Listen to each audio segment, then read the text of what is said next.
Welcome to My Two Cents, a community where we ask Aussie marketers 3 simple questions each month on a topic of their choice. This episode, we're diving into the OG of digital marketing, email marketing, and what role it plays for Aussie marketers as part of their overall marketing strategy.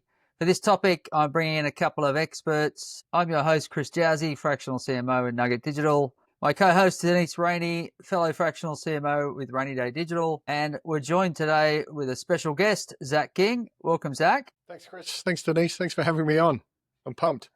A little bit about yourself. I guess you're a fellow fractional, a VP of sales. You're also the founder of the fractional exec community here in Australia. So you're very much a kind of a spokesperson and leading the charge in this whole fractional thing in Australia. Yeah, welcome. Thanks, mate. It's great to be here. I don't know if I'm officially a fractional influencer yet, but maybe I'll get there. That's an aspirational title. Does it mean that you've got some invites to some special events? Yeah, that hasn't happened yet. Maybe when I become an official influencer, that'll start to happen. But no one's paying me yet to talk about anything. So maybe when that happens, maybe that's the bar for becoming an influencer. Very good. All right. So I guess the topic for today about email marketing, we've run a survey recently with over 100 marketers have contributed to the survey. Interesting, we asked them about specific marketing tactics, and I think because we've got a more of a heavy marketing audience, outbound marketing wasn't high up on the tactics list, but I suspect that's because we don't have a lot of sales professionals and entrepreneurs on that list. But after you and I having a quick chat about it, it's something that, particularly on the sales front, it's something that can be still really effective and part of any business's kind of toolkit. And I know that you've been testing a few different approaches with clients and yourself.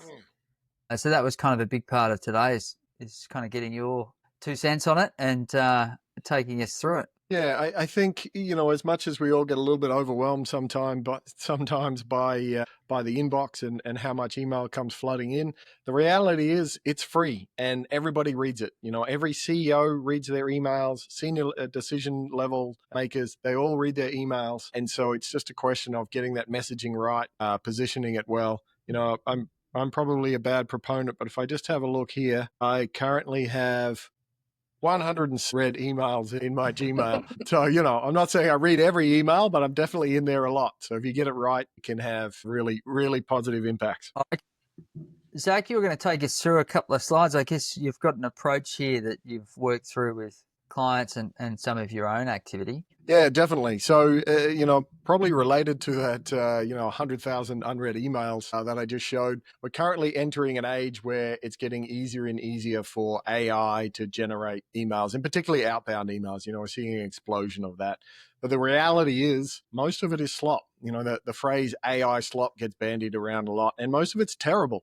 I'm sure that everyone's familiar with getting an email that says something like, and I have literally got this email, congratulations on the outstanding work you do in the field of excellence. I'm like, come on, dude, that's a Simpsons line. That's terrible. I'm not reading the rest of that. Clearly a sales email. You've done no research. You've done nothing. Or even worse, they're using a tool and they get it wrong, wrong industry, wrong name, wrong company or something like that.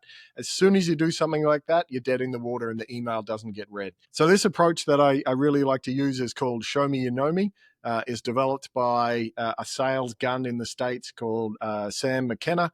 And she's been very generous in kind of sharing her approach with the world. And it's one that I like, that allows you to cut through that kind of AI slop and to immediately demonstrate that you're a human at the other end and that you've done some research about the target. So there's a couple of resources here. I think maybe we can put those in the show notes. There's even a masterclass that Sam does with Apollo where she walks through this approach. But essentially, what we'd be looking to do here with Show Me You Know Me is craft an opening, so your subject line of the email and your opening sentence that immediately demonstrates that you're a human, you've done some research, and you're connecting with your target. So it is customization, and then you use the power of automation, whether it's, I use Apollo, or you can use Lemsip, or there's a bunch of other tools you can do.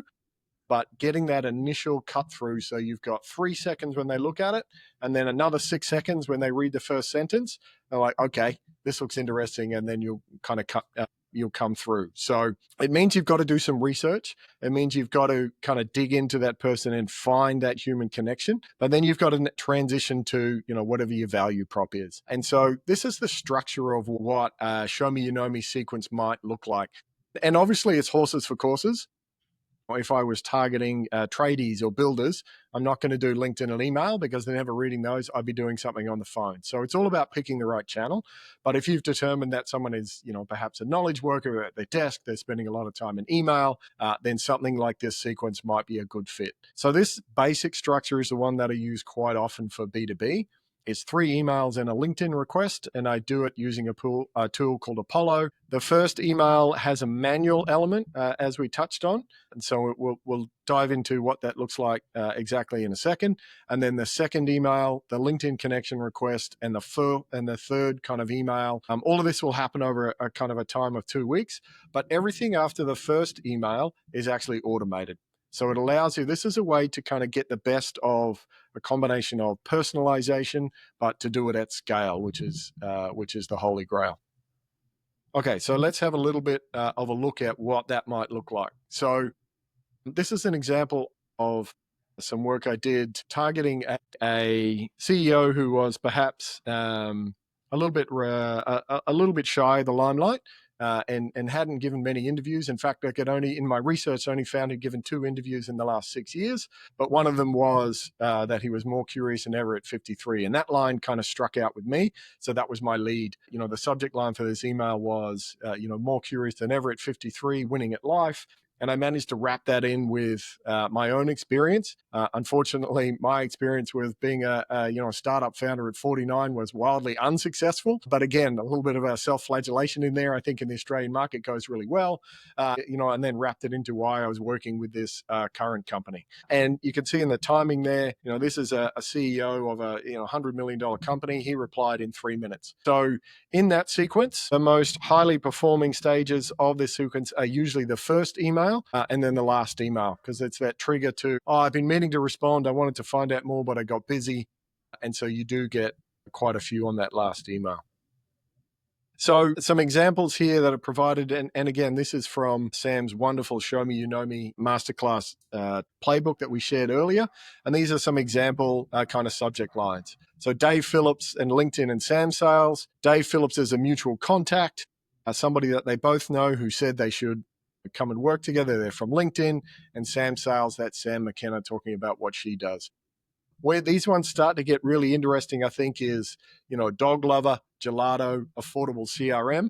Like if you get that email with a subject line like that, that's not AI generated. Like that's something that means something to you. Clearly they've spoken about being a dog lover and that they like gelato. So that somebody has done some research. It's immediately kind of tweaking your interest, and they're like, okay, that's not your bog standard AI slop. I'm going to read that email and see what it looks like. So you create a little bit of curiosity there without having to rely on clickbait. Now, the challenge here is something that we call the creep test. You don't want it to be over the top. You don't want to do something like, I loved your family pictures, your family vacation while you're in the Maldives last week on Instagram. Okay, that's creepy. That's going too far. You don't want to do that. You want to keep it, if not professional, you want to keep it something that you would be happy to talk with a stranger if you just met them. You want to keep it at about that level. So Zach, with the creep test, Yep. do you think that line is a little bit further for B2B versus B2C? So you can perhaps be a little bit more personal and do a little bit more research in someone's professional realm, and they don't find that creepy because, Yeah, 100%. people like to sell themselves. Yeah, totally. Yeah. Yep. And I think going back the other way as well, it's okay to leverage something that is perhaps not in their day job, if that makes sense, particularly if it's in the public domain. And so, for example, other kind of touch points that I've used before, seeing that somebody 20 years ago worked at the same ski lodge that I did in Canada. And, it's something that was it was 3 words on their LinkedIn profile, but that was enough for me to kind of immediately create that connection. And now they were a C-level exec working for a multinational company. So nothing to do with their day job really, but the fact that they worked in Lake Louise, Canada, and I had done the same. was enough to establish that connection and just get you through that first, can I get you to read the rest of the email, which talks about the value prop. I guess the ultimate creep test is humans know when we've crossed the line. AI has no idea. That's right. Most humans, I would say most humans, because there's definitely some crossing of the line that happens in there. Yeah. Yeah, I think I love the level of targeting. Like, as you say, the success is really around the effort that you put into crafting, finding the data point that's going to be relevant enough, and then obviously putting in the effort to be able to make that connection. And it almost seems like there's going to be points where you almost have to walk away and go, there is no tie here. 100%. Yeah. And there is always that fallback as well. Like you have a template email, which is effectively just a straight cold email, because a person might not have anything online. There's nothing for you to get a hook on because, they don't post on LinkedIn. They don't have any other public sites. They haven't given any interviews or a podcast. Amazingly, there are people out there like that. And I think as you get more senior and as you get closer to C-level, that's less and less likely. But certainly, you come across people who are just ciphers. And at the end of the day, you really can't afford to be spending 4 hours researching one. Well, most of us can't afford to be spending 4 hours researching one contact. And so you get very good at, once you've been doing it for a while, you develop a muscle. It's usually around 5 minutes, 5 to 10 minutes max per contact. And so that does mean you only use this method when you are targeting high value kind of deals. There's a certain average contract value it makes sense for, but you get very good at figuring out and going, there's nothing here. I'm just going to send them the standard email and then move on. And so you're trying to find that sweet spot with the data point to say, okay, how can I'm looking for either the right intent signal or the data point where I know I can leverage that, and the sample size is big enough, 50, 100, whatever it is. So yeah, I guess it's that combination, isn't it, between finding the right data point and having a list that's worthwhile. Yeah, 100%. As always, the list is the process, and the better you can get that list, the more it will perform. If you get the right people in there, then it's just a matter of making sure that their message gets read. And some of the results that I've seen from this, we had a client who was in a relatively staid industry. They're in the insurance industry, and using this approach with it's a fairly broad list because they're a new innovation into the sector. Their list was basically every insurance broker in the country. So it was a fairly broad list in that sense. But they were getting meetings booked, not just replies, but meetings booked around 33% from cold outreach, which is pretty amazing. Now, obviously, the value prop has to be good. It has to be very interesting to them. But getting those kind of response rates is pretty spectacular for a cold approach. How do you see AI's role evolving in the process? So I think a lot of people, are comfortable with AI from, I guess, a research and writing perspective. But how do you see this evolving so that we're utilizing AI more in strategy and targeting? What role do you see there? Yeah, look, I'm pretty deep in the AI tools and particularly, the outbound SDR, BDM types. I've tested not every one of them because there's thousands, but a lot of them. And if I could hand this process over to the AI, I would 100%. I would be the first one to do it. Unfortunately, it's not there yet. And, I think a lot of that awkwardness that comes, when you instantly recognize that something's been written by an AI, is because the data, exactly as you kind of pointed out, Chris, the data that's out there just isn't really good enough for it to hinge on, or the AI isn't good enough to pick up that really interesting thing that makes the connection. I can see in Chris's background, he's got some vases there. I don't know, maybe he does taxidermy, So AI isn't going to know that Chris is actually a taxidermist and he sees somebody in LinkedIn with a picture of a dog and now he talks about doing taxidermy for pets. That's kind of super weird and out there, but if you can make that kind of authentic connection, I think letting your freak flag fly is a really good way to show that you are not AI. And so there's still elements there around the creativity and finding that connection that the AI isn't able to do at this point. Everything else, it's kind of getting better and better. And whereas, maybe 18 months ago the AI was doing this much, now it's doing this much. and then it's doing this much, and it's getting kind of closer and closer. And so I think it's about finding that balance between how much can the AI do for me, whether it's, helping me build the list, helping me do the research, helping me write that. I use Claude to write just about everything that I do, and I have a project set up with my writing style, so it's got plenty of context. And I will put the story that I find, like, let's say, again, Chris had a post. If I was targeting Chris and he had a post on his LinkedIn about how he went on a skiing holiday, I would put that into my Claude project and say, right, this is who I'm targeting.